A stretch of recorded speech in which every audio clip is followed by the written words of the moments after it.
Ladies and gentlemen, welcome to the Kinetic Rugby League channel. I'm now moving on to my Week 2 Pacific Championships predictions. Now, last week, I got 2 out of 2 with the wins and with the margins. Very, very close to exact score prediction in the New Zealand Samoa game. Very, very close. So we move on to this week. PNG and Tonga. It's your turn to bat, so best of luck to you folks. But let's get on with the first game for this week. Kicking things off, we have Papua New Guinea taking on Cook Islands. Now, it's good to finally see what PNG's squad is, considering they never actually announced it. But right off the bat, it's strong. There's a lot of quality, and there's a lot of experience. It gives me a lot of confidence in Papua New Guinea for this campaign. There are 2 or 3 guys that I don't really know about that much. There's Garo Voro, Finley Glade, and Morea. I got to see a little bit of Morea last year in the Pacific Championships, and he looked really exciting with ball in hand. So the other 2, Voro and Glade, I'll have to learn a bit more about as we go. Now, the backline for PNG looks really strong with Darby, Labour, McDonald and Johnston. The only guy for Cook Islands that competes in a 1v1 for me is Iro against McDonald. But PNG have height, skill and experience in abundance in the backline.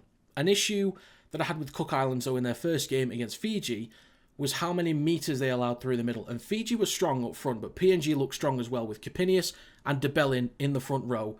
I think they'll be fine, especially since there's still no Moale or Niokore for the Cookies. Martin and Putt on the edges can match up well enough with their opposite numbers too. And then Horn at 13 will be a very strong, solid, reliable option at lock. He's got a lot of experience there for Castleford, switching in that 9 role where Ipape will be starting, but he's got that experience switching to 13 as well. They can both easily swap between 9 and 13 and take on each other's roles. And Ipape does also have experience as a first receiver for Lee, which means when PNG want to use a little bit of shape, Ipape can be that first receiver. That allows Lam to get involved in the play later down the line, either for that killer cutout pass or a step. And he's been fantastic this year for Lee Leopards in Super League with, I think it was 41 assists in the end, which is unbelievable. But getting into the Cook Islands a little bit more though. Now, first of all, with the kicking game, the wind didn't help. It didn't help them, it didn't help Fiji. Hopefully it's not a major concern this time. And if it's not, hopefully they can focus on some more precise kicking, cleaner ends of sets, finding the corners, organised kick chase, and a bit more discipline off the back of it would certainly help too. There were a few moments where they moved the ball around nicely, they looked good on the edges, maybe with that extra game under their belts, more time together in training as well, their combinations are a little bit more clean and they are quicker executing. There were a few Cookies players that did impress me. Iro was one, but that was to be expected. He did a great job. Ulberg, though, did a fantastic job with his carries out the backfield. I think Cook Islands could have been worse off at the start of their sets if it wasn't for Ulberg gaining as many metres as he did to start those sets. Then you've got Cowley, who seemed comfortable enough with the kicking game, but can he take control of a game against this PNG side? I'm not too sure. Now, for this game, I do think PNG massively outweigh the Cookies for quality and experience, but this year, I want to see PNG look cleaner in possession compared to last. Their execution was a little bit lazy at times, so that does need improving. I want to see those outside backs be used in more 1v1 situations, but I want to see more Morea. I want to see him get more opportunities with runs out the back, using his pace and his step to open up that Cook Islands defence. I just don't really know about Voro, what he can really offer at 6, but I know at the very least he's in good hands with Lachlan Lamb. I know that for a fact. And there were so many big and powerful runners up front for PNG that can really lay a platform for those backs. I think Papua New Guinea have a squad that can do a lot of damage. They can play with energy, but I think they've got a lot of guys on that side that can at least tame things and keep things under control. They won't let things get too out of hand or get too erratic. So for a prediction in this one, I'm going to go with Papua New Guinea to win by 13+, and for a try scorer, I'm going to go with Robert Darby. Finally for this week, we have Tonga taking on Samoa. Firstly, Mariota and Sua are out of the Samoa side. They're currently replaced by Sasangi and Lesati. Now, Faololo, King Tonga and both May brothers are in the squad, but only in the reserves for now. So we'll see if anything changes later in the week. Last time out, Samoa looked energetic. There were some positives and some negatives. So starting with the negatives, I don't think there was enough structure to their game.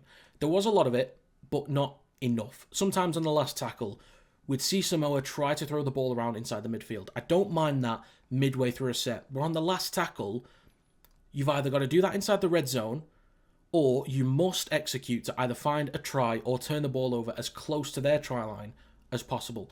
There's too many times where they turn the ball over inside the midfield. Now, sometimes on the last play, Luai at first receiver would go down one side and then switch to the other. And that opposite side would have no shape. Since they weren't ready for any kind of structured plays, it wasn't called. When Samoa were in good attacking positions and they had some shape and they set up for it, they looked really good, which is why Murray Talangi nearly went in as often as he did. Samoa need to keep that energy, but they've got to focus more on completing sets cleanly and playing with some proper attacking shape. So for more positives for Samoa, there's the shape that I mentioned and there's the energy, but I think their attitude was a lot better than what we've seen previously. Over the last few years, when things haven't gone their way, we'd see a few individuals lose their heads a bit. But the whole Samoa side stayed composed. They got back into the grind. Even when they went 12-0 down, through their hard work, they came back into the game. I think their forwards did a fantastic job as well, competing with New Zealand through the middle. I think on some sets, they allowed New Zealand to work the ball out their own end a little bit too easy at times, but I think they did well to match the Kiwis throughout the game. For Tonga, they've got plenty of size to compete with Samoa in Fonua Blake and Utakamanu. They'll be huge up front with Tamalolo at 13 with his size, experience and leadership. Off the bench, you've got Halasima, Kafusi and Fotuaika. They'll be so important for impact off the bench. All big guys who are dangerous and direct ball runners. Now, my only concern for Tonga to start, as it relates to that forward pack, which is an issue that I do need to mention for Samoa as well, is having Havili at 9. Like Tavanga was for Samoa. Big guys that can play that role, but they don't really add pace from the ruck. Samoa looked so much better when Harris Tavita came on. I think Tonga will kind of be the same. Slow at first, but better when Sonny Luke comes on. At least Samoa do have Aiueli this time round on the bench. But getting onto the backs, Tonga have a group of backs, just like Samoa, that are fast, skillful, experienced and reliable. Hopoate, for one, has had a great year in the NRL. He's a much more complete player this time around and offers more stability in the attacking structure, especially with the Yongi playing at 6. He's maybe not the best option, but he has experience there. The good thing for him is that Isaiah Katoa, will be taking on most of the responsibility for organisation and kicking. I've talked about Tonga before in 2023 versus England, plenty of times. Katoa was the 7, they lacked direction. He was great in the 2024 NRL season and looked in control for Tonga against New Zealand and Australia. And in 2025, he's had an even better year in the NRL and looks like an even better player who can run the show and maybe elevate Tonga to another level. I think Tonga have a lot of energetic players like Samoa does, but Katoa can kind of rein them in a little bit and keep things organised, keep things under control. Now, there's a few parts of this Tonga side that I think gives them an advantage over Samoa, and that's on the edges.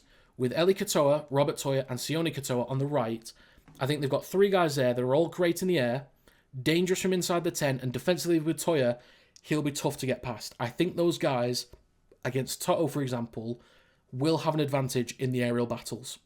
On the left edge, they've got Wong, Kula and Tupou. Again, in the air, they're great. Kula is a major threat with his run game. You cannot give him leverage around the outside. Tupou will finish most of his chances in the corner, and Wong will be huge for his offload potential and making players miss tackles.